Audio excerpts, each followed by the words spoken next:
में जहाँ पर जिनकी श्रद्धांजलि के लिए आज हम सब लोग यहाँ पर इकट्ठा हुए हैं,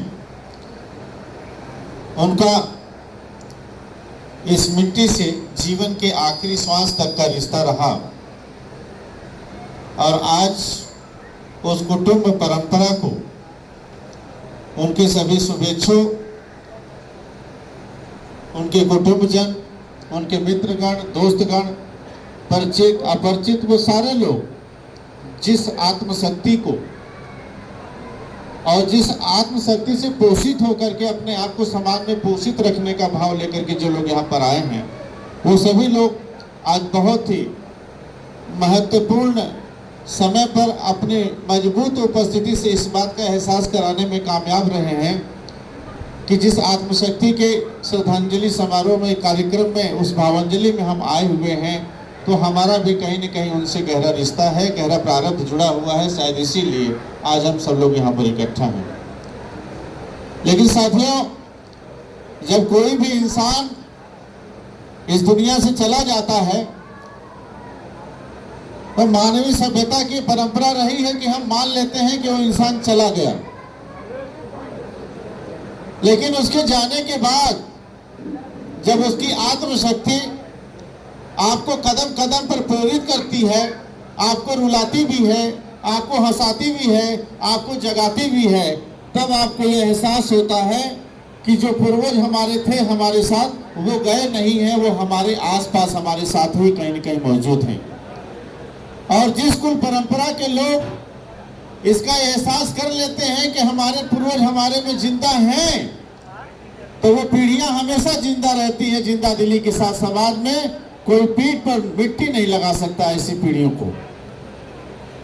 तो आज रिश्तों की ये मर्मज्ञता को हम सब लोगों को बड़ी गहराई से समझना होगा, क्योंकि जब इस दिन का नाम श्रद्धांजलि सभा रखा गया है और अगर हम श्रद्धांजलि देने के लिए इकट्ठा हुए हैं, तो इसका मतलब कि श्रद्धांजलि केवल शब्दों में नहीं होनी चाहिए, श्रद्धांजलि भाव में होनी चाहिए, व्यवहार में होना चाहिए, अपनी आत्मा के साथ, अपने विचार के साथ, अपने सोच के साथ होनी चाहिए। तब हम जाकर के सच्ची श्रद्धांजलि दे पाते हैं। और कलयुग में कहा गया कि नाम ही एक आधार होता है, और अगर इस कहावत को सच मान लिया जाए कि कलयुग में नाम ही आधार होता है, तो आपके सामने जिस परिवार, जिस कुटुंबजनों के बीच हम बैठे हुए हैं, यहाँ पर इन लोगों ने अपने पूर्वजों के जो चित्र लगा रखे हैं, इनको आप सबने ध्यान से देखा होगा। और इन पूर्वजों को देखेंगे तो दुनिया में, संसार में इनको जिस नाम से जाना गया, वो नाम रूप नारायण और दीप नारायण, ये दो नाम। अगर इन दोनों नामों के ऊपर ही अगर आप गहरी नजर डाल लें और इन नामों की व्याख्या की गहराई में चले जाएं, तो आप लगेगा कि इन दोनों नामों के बीच में पूरी की पूरी सृष्टि समाई हुई है, ऐसा आपको महसूस होगा। क्योंकि एक दीप नारायण और एक रूप नारायण, जो रूप का देवता हो, आप उस परंपरा में, उस संस्कृति में बैठे हैं जहां रूप नारायण थे। नारायण देवता को कहते हैं, रूप आपके स्वरूप को कहते हैं। तो आप समझिए कि नारायण का स्वरूप आपके परिवार में रहा, आप उनके पूर्वज, आपके पूर्वज रहे और आप उनके परिवार के जन हैं। और लौकिक संसार में जब इस दुनिया में इंसान शरीर धर के आता है, तो उसे सबसे ज्यादा अगर कोई चीज आकर्षित करती है यहाँ पर धरती पर, इस लौकिक जगत में, तो वो सुंदरता आकर्षित करती है इंसान को। चाहे सुंदरता पेड़ पौधों की हो, चाहे वातावरण की हो, चाहे पहनावे की हो, चाहे विचार की हो, चाहे स्त्री की हो, किसी भी प्रकार का रूप और लावण्य और सौंदर्य से खींचता है इंसान को। तो लौकिक संसार में सौंदर्य ही सबसे बड़ा देवता है, और वो देवता इस परिवार के कुटुंबजन रहे, पूर्वज रहे। बड़ी सौभाग्य की बात है इस परिवार के लिए। और दूसरे देवता जो इस परिवार के रहे, उनका नाम दीप नारायण। अब आप समझिए कि हर इंसान के हृदय में अगर दीप न जलता हो, तो उसकी आत्मशक्ति शांत हो जाती है। तब हमेशा श्रद्धांजलि कार्यक्रम रखना पड़ता है। उस दीप का इतना महत्व है कि वही दीप आपको लोक और परलोक, लौकिक और अलौकिक दुनिया से जोड़े हुए हैं। और वो जब जोड़ भी जाता हो, दीपक बुझ जाता है, तो आपका इस संसार से कनेक्शन खत्म हो जाता है। तो आप समझ लें कि अध्यात्म की दो परंपराएं, जो लौकिक जगत की जो सौंदर्य होता है उसके प्रतीक के रूप में रूप नारायण जी, और जो आत्मशक्ति जो अलौकिक जो अदृश्य हो जाती है उस लोक को जोड़ने वाली आत्मशक्ति दीप नारायण जी, इन दोनों भाइयों का रिश्ता तो देखिए कैसा था आपस में। और अगर इस तरीके से अपने अपने पूर्वजों के नामों की केवल व्याख्या अगर आपने कर लिया तो आपको लगेगा कि आपका पूर्वज आपके लिए किस रूप में काम कर रहा है, इसका एहसास आपको होने लगेगा। इसलिए दोस्तों, आज के दौर की सबसे बड़ी आवश्यकता है, और मुझे इस बात की खुशी भी हो रही है कि अब वक्त और समय और दहलीज और इस समय की पीढ़ी अब धीरे धीरे अपने माँ बाप की ओर गहराई से कदम बढ़ाना शुरू कर दिया है। ये बड़ा शुभ संकेत है समाज के लिए, और मैं चाहता हूँ कि इसके लिए आपकी तरफ से जोरदार तालियां होनी चाहिए। ये तालियां हमारे लिए नहीं, उन लोगों के लिए जो इस संस्कार को पोषित करने में अपना अहम योगदान दे रहे हैं। और आज इस श्रद्धांजलि कार्यक्रम के माध्यम से अपने पूर्वजों को याद करने का जो विचार यहाँ पर जिस तरीके से आया इस परिवार में, वो अनुकरणीय है, सराहनीय भी है और भावनीय भी है, क्योंकि भावना जब तक जुड़ी ना हो तब तक भवदी नहीं हो सकते। तो आज उस चीज को पोषित किया इस परिवार ने, और हम सब लोगों को भी इस बात को हर परिवार तक, हर बच्चे तक, हर माँ तक पहुँचाना पड़ेगा। बच्चों से कहना पड़ेगा कि तुम्हारे घर में जो जीवित तुम्हारे माता पिता हैं वही तुम्हारे असली देवता हैं।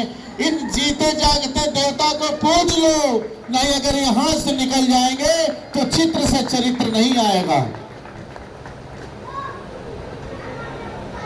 चित्र से चरित्र लेने की आवश्यकता है, जो बड़ा असंभव कार्य होता है उस काम को करना पड़ेगा, और माँ बाप की तरफ इस समाज को, इस युवा पीढ़ी को मोड़ना पड़ेगा। और जिस व्यक्ति ने अपने माँ बाप को जीते जागते देवता की तरह उस तरीके से पूज लिया जैसे मंदिर में जाकर के भगवान को पूजता है, विश्वास मानना दोस्तों, आपके जीवन में उसी दिन से महापरिवर्तन का दौर शुरू हो जाएगा। आपको एहसास होगा कि हाँ, असली देवता की पूजा हम करके आ रहे हैं। इसलिए आज उन विचारों से मुक्ति पाने की आवश्यकता है जिन विचारों ने हमको एक दूसरे से दूर रखा। आज उन संस्कारों से दूर रहने की आवश्यकता है जो संस्कार हमें एक दूसरे से दूर कर देते हैं। उन परंपराओं को पोषित करने की आवश्यकता है जो जुड़ती भी हैं और जोड़ती भी है। आज हर घर के दरवाजे बहुत बड़े बड़े लगने लगे, बड़े बड़े हवेलियां बनने लगी, लेकिन जब उसमें से इंसान आपके सामने आता है दरवाजा खोलने तो सीना तान करके आता है, क्योंकि उसका दरवाजा बहुत बड़ा होता है, उसकी हवेली बहुत बड़ी होती है, वो उसे झुकने नहीं देती।